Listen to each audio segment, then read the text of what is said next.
Doctor Babasaheb आंबेडकरांची प्रकृती साधारण जून 1952 पासून सुधारू लागून आराम वाटू लागला. मागील 10-15 वर्षात भगवान बुद्धाचे चरित्र व कार्य या संबंधी जे प्रचंड वाङ्मय वाचले होते त्याची टिपणे ते जुलै महिन्यात काढू लागले.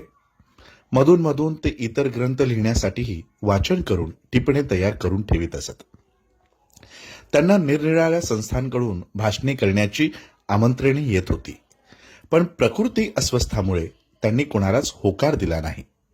गेले वर्षभर पुणेकर मंडळी त्यांचे व्याख्यान ठेवण्यासाठी धडपडत होती, पण साहेबांनी त्यांनाही होकार दिला नव्हता. ऑक्टोबरमध्ये बाबासाहेब परत मुंबईला आले तेव्हा पुण्याचे 2 वकील त्यांना भेटण्यास आले.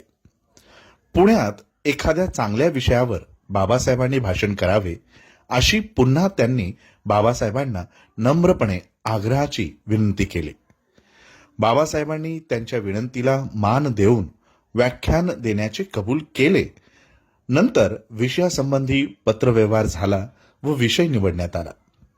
खरी लोकशाही म्हणजे काय व ती टिकवण्यास कोणती कारणे लागतात वगैरे मुद्द्यांवर बाबासाहेबांनी आपले विचार प्रदर्शित करायचे ठरवले.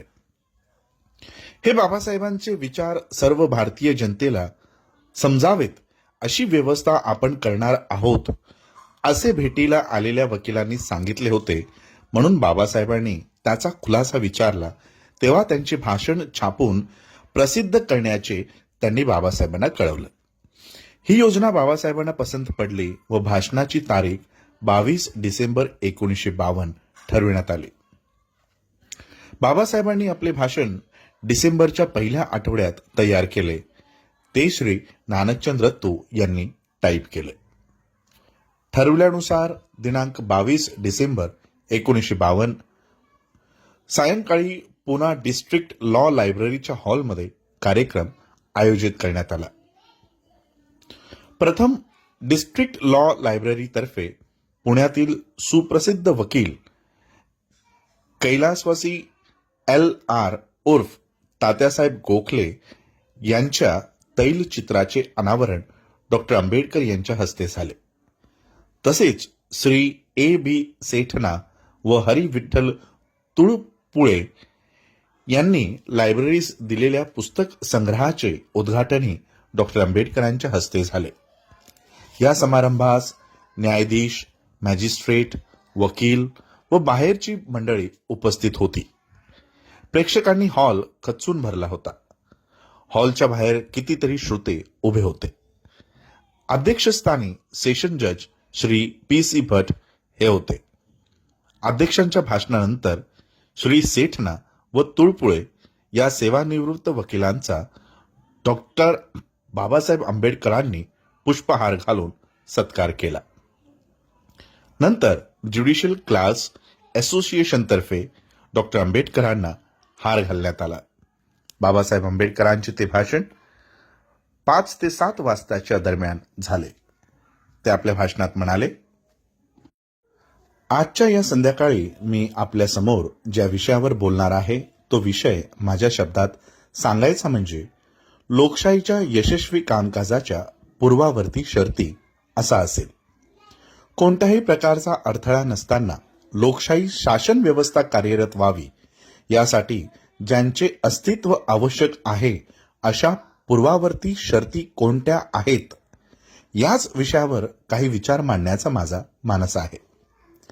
विषयाला प्रत्यक्ष सुरुवात करण्याच्या अगोदर मी ज्याला विषयाची मांडणी म्हणतो त्याला पूरक असे काही प्राथमिक विचार मी आपल्यासमोर प्रथम सांगणार आहे. मला प्रस्तुत करायचा पहिला प्राथमिक विचार असा आहे की लोकशाहीचे प्रकार नेहमीच बदलत आले आहेत. आपण लोकशाही संबंधाने बोलतो, परंतु लोकशाही नेहमीच सारखी नसते. ग्रीक लोक अथेनियन लोकशाही संबंधाने बोलले, परंतु प्रत्येकाला कल्पना आहे की अथेनियन लोकशाही ही आधुनिक लोकशाहीपासून इतकी भिन्न आहे की जितके लोणी खडकापासून भिन्न असते. अथेनियन लोकशाहीमध्ये अशा लोकांचा अंतर्भाव होता ज्यांच्यामध्ये 50% लोक गुलाम होते. फक्त 50%च लोक स्वतंत्र होते. जे 50% लोक गुलाम होते त्यांना शासनात कसलेच स्थान नव्हते. म्हणूनच आपली लोकशाही एथेनियन लोकशाहीपासून निश्चितच भिन्न आहे. एक प्राथमिक विचार म्हणून दुसऱ्या एका गोष्टीकडे मी आपले लक्ष वेधू इच्छितो. ती म्हणजे एकाच देशामध्ये लोकशाही नेहमीच सारखी नसते. आपण इंग्लंडचा इतिहास विचारार्थ घ्यावा. कोणीही असे म्हणू शकत नाही की सन 1688 मधील इंग्लिश क्रांतीच्या अगोदरची इंग्लिश लोकशाही त्या क्रांतीनंतरच्या लोकशाही सारखीच होती. तसेच असे सुद्धा कोणी म्हणू शकत नाही की पहिला सुधारणा कायदा पास झाला त्या काळातील म्हणजेच सन 1688 व 1832 या सालात अस्तित्वात असलेली लोकशाही तो कायदा पास झाल्यानंतरच्या परिणत झालेल्या लोकशाही सारखीच होती. लोकशाहीचे स्वरूप सारखेच बदलत राहते. तिसऱ्या एका गोष्टीकडे मी आपले लक्ष वेधू इच्छितो आणि ती म्हणजे लोकशाहीचे केवळ स्वरूपच बदलत नाही तर लोकशाहीच्या हेतूमध्ये देखील वेळोवेळी बदल होत जातो. आपण प्राचीन इंग्लिश लोकशाही विचारात घ्या. त्या लोकशाहीचा हेतू काय होता? राजाला पायबंद घालणे. तसेच आपण ज्याला कायद्याच्या भाषेत परम अधिकार म्हणतो त्या अधिकारांच्या अंमलबजावणीपासून राजाला परावृत्त करणे हाच लोकशाहीचा हेतू होता. राजाची मजल त्यावेळी असे सांगण्यापर्यंत गेली होती की कायदा करणारी एक संस्था म्हणून जरी संसद अस्तित्वात असली तरी मी एक राजा म्हणून मला कायदा करण्याचा परम अधिकार आहे आणि माझाच कायदा सर्वश्रेष्ठ आहे. राजाच्या या स्वयंसत्ता पद्धतीमुळेच लोकशाही अस्तित्वात येऊ शकली. सध्या लोकशाहीचा हेतू काय आहे? राजाच्या स्वयंसत्ताक पद्धतीला जास्तीत जास्त पायबंद घालणे हा विद्यमान लोकशाहीचा हेतू नसून जनसामान्यांचे कल्याण करणे हाच तिचा हेतू आहे. हाच लोकशाहीच्या हेतूमधला लक्षणीय बदल आहे आणि म्हणून माझ्या विषयाला मी जे शीर्षक दिले आहे त्यामध्ये आपल्याला हे दृष्टिउत्पत्तीस येईल की विद्यमान लोकशाहीच्या यशस्वी कामकाजाच्या पूर्वावर्ती शर्ती या शब्दप्रयोगाचा मी जाणीवपूर्वक उपयोग केला आहे. लोकशाही म्हणजे आपण काय समजतो? विषयाला सुरुवात करण्याच्या अगोदर आपल्याला या विषयाची स्पष्ट कल्पना आली पाहिजे. आपणास याची जाणीव आहे की राज्यशास्त्राच्या लेखकांनी, तत्वज्ञानांनी आणि समाजशास्त्रज्ञ अशा सारख्या पुष्कळशा लोकांनी लोकशाहीची व्याख्या केली आहे. माझ्या मुद्द्याचे स्पष्टीकरण व्हावे या उद्देशाने मी फक्त 2च व्याख्याचे आपणासमोर विवेचन करणार आहे. आपणापैकी किती लोक वॉल्टर बेगहॉट यांनी ब्रिटिश संविधानावर लिहिलेल्या प्रसिद्ध ग्रंथाशी परिचित आहेत याची मला कल्पना नाही. परंतु तो ग्रंथ म्हणजे लोकशाहीचा सत्य आराखडा सांगण्याचा पहिलाच आधुनिक प्रयत्न आहे. वॉल्टर बेगहॉट यांचा उपरोक्त ग्रंथ जर आपण पाहिला असेल तर त्याने चर्चेतून चालणारे शासन अशी लोकशाहीची व्याख्या केल्याचे आपणास आढळेल. याप्रमाणे त्याने लोकशाहीची व्याख्या केली आहे. दुसरे उदाहरण घ्या आणि ते म्हणजे अब्राहम लिंकनचे. दक्षिणेकडील राज्यांच्या विजयानंतर गेटिसबर्ग येथे केलेल्या प्रसिद्ध भाषणात त्याने लोकशाहीची अशी व्याख्या केली आहे की लोकांचे, लोकांनी व लोकांच्यासाठी चालवले शासन म्हणजे लोकशाही. ठीक आहे, लोकशाही म्हणजे काय याची लोकांना जाणीव करून देण्यासाठी दुसऱ्या पुष्कळशा व्याख्यांची यामध्ये भर घालता येईल.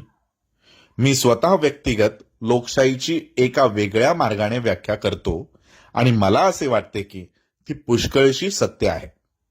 लोकशाहीची माझी व्याख्या अशी आहे की रक्तपाताशिवाय लोकांच्या आर्थिक आणि सामाजिक जीवनात क्रांतिकारी बदल घडवून आणणाऱ्या शासन व्यवस्थेच्या प्रकारास आणि पद्धतीस लोकशाही म्हणतात. लोकशाहीची ही व्याख्या आहे. लोकशाही जर चालवणाऱ्या लोकांना लोकांच्या सामाजिक व आर्थिक जीवनात मूलभूत बदल घडवून आणण्यासाठी सहाय्यभूत होत असेल आणि लोक हा बदल रक्तपाताचा आश्रय न घेता स्वीकारण्यास तयार असतील तर त्या ठिकाणी लोकशाही आहे असे मी मानतो. लोकशाहीची ही खरी कसोटी आहे. कदाचित ही कठोर कसोटी असेल, परंतु ज्यावेळेस तुम्ही एखाद्या वस्तूच्या गुणवत्तेचे मूल्यांकन करता त्यावेळेस तुम्ही ती कठोर कसोटीस लावता. अशा प्रकारे कोणत्याही परिस्थितीत आजच्या माझ्या व्याख्यानाच्या संदर्भात मी लोकशाहीची व्याख्या प्रस्तावित करीत आहे. आणि मग अशी ही लोकशाही कशी यशस्वी होईल हाच माझ्या भाषणाचा मुख्य विषय आहे.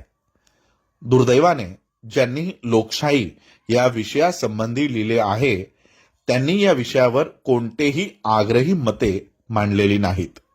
या आग्रही मतावरून लोकशाही यशस्वी करण्याच्या पूर्वावर्ती शर्तीची त्यांच्या अभिप्रायाप्रमाणे एक निश्चित कल्पना आली असेल.